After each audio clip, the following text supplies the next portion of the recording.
லட்சியத்தில் வெற்றி பெற, லட்சக்கணக்கில் பணம் சம்பாதிக்க இன்று பௌர்ணமி நிலவை பார்த்து சொல்ல வேண்டிய மந்திரம். இன்று மார்கழி மாத நிறைந்த பௌர்ணமி நாள். இன்றைய தினம் நேர்மறை சக்தியானது இந்த பூமியில் நிறைந்திருக்கும். இந்த நேரத்தில் எந்த வேண்டுதல் வைத்தாலும் அது உடனே பலிக்கும். உங்களுடைய குடும்பத்தில் பணத்தால் எவ்வளவு பெரிய கஷ்டம் இருந்தாலும் சரி, அந்த பிரச்சனையை சரி செய்து கொள்ள இன்றைய நாள் உங்களுக்கு இறைவனால் கொடுக்கப்பட்ட நல்ல ஒரு வாய்ப்பு. நல்ல வேலை கிடைக்கவில்லை, நல்ல வருமானம் இல்லை, நிறைய கடன் வாங்கி திருப்பி தர முடியாத சூழ்நிலை, நகைகள் அடமானத்தில் இருக்கிறது, குடும்பத்தை நடத்தவே வருமானம் இல்லை என்று எவ்வளவு பெரிய பணக்கஷ்டம் இருந்தாலும் சரி, அந்த பிரச்சினையிலிருந்து விடுபட இன்று சந்திரனை பார்த்து இந்த ஒரு வரி மந்திரத்தை சொன்னால் மட்டும் போதும். உங்கள் பண கஷ்டத்தை தீர்க்க இந்த பிரபஞ்சம் நல்லதொரு வழியை காட்டிக் கொடுக்கும். இன்று மாலை நிலவை பார்த்து சொல்ல வேண்டிய அந்த மந்திரம் என்ன? பணக்கஷ்டம் தீர சொல்ல வேண்டிய சந்திர மந்திரம். இன்று மாலை 6 மணிக்கு மேல் பூஜை அறையில் ஒரு விளக்கு ஏற்றி வைத்து விடுங்கள். சந்திர பகவானை நினைத்து 5 நிமிடம் பூஜை அறையில் மனதார பிரார்த்தனை செய்து கொள்ளுங்கள். உங்கள் மனதில் ஏதாவது குழப்பம் இருந்தால் கூட அந்த குழப்பத்தை இந்த பௌர்ணமி தினம் தெளிவுபடுத்தி விடும்.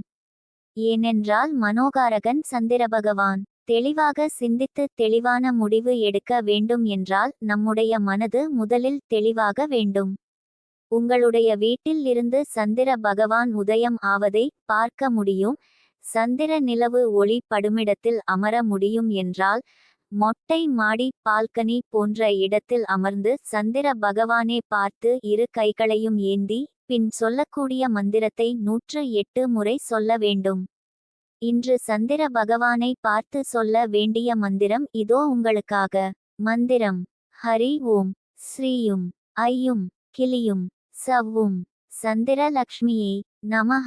இதுதாங்க அந்த லட்சுமி மந்திரம். இன்று வரக்கூடிய இந்த மார்கழி பௌர்ணமி நேரத்தை யாரும் தவற விடாதீங்க. நம் பண கஷ்டம் தீருவதற்கு இதை விட்டால் வேறு ஒரு நல்ல வாய்ப்பு கிடைக்க இன்னும் ஒரு வருடம் காத்திருக்க வேண்டும். இந்த மந்திரத்தை 108 முறை உச்சரித்துவிட்டு பூஜை அறைக்கு வந்து பூஜை அறையில் சுவாமி படத்திற்கு தீப தூப ஆராதனை காட்டி உங்களுடைய பௌர்ணமி நாள் பூஜையை நிறைவு செய்து கொள்ளலாம். ஆண்கள் பெண்கள் யார் வேண்டுமென்றாலும் உங்களுடைய பண கஷ்டத்தை தீர்த்து கொள்ள இந்த வழிபாட்டை மேற்கொள்ளலாம். இந்த மந்திரத்தை சொல்லலாம். வெட்ட வெளியில் நிலவை பார்த்து அமர்ந்து இந்த மந்திரத்தை சொல்ல முடியாது என்பவர்கள் வீட்டிலிருந்தபடியே பூஜை அறையில் அமர்ந்து குலதெய்வத்தையும் சந்திர பகவனையும் லட்சுமி தேவியையும் நினைத்து இந்த மந்திரத்தை சொல்லி பலன் பெறலாம்.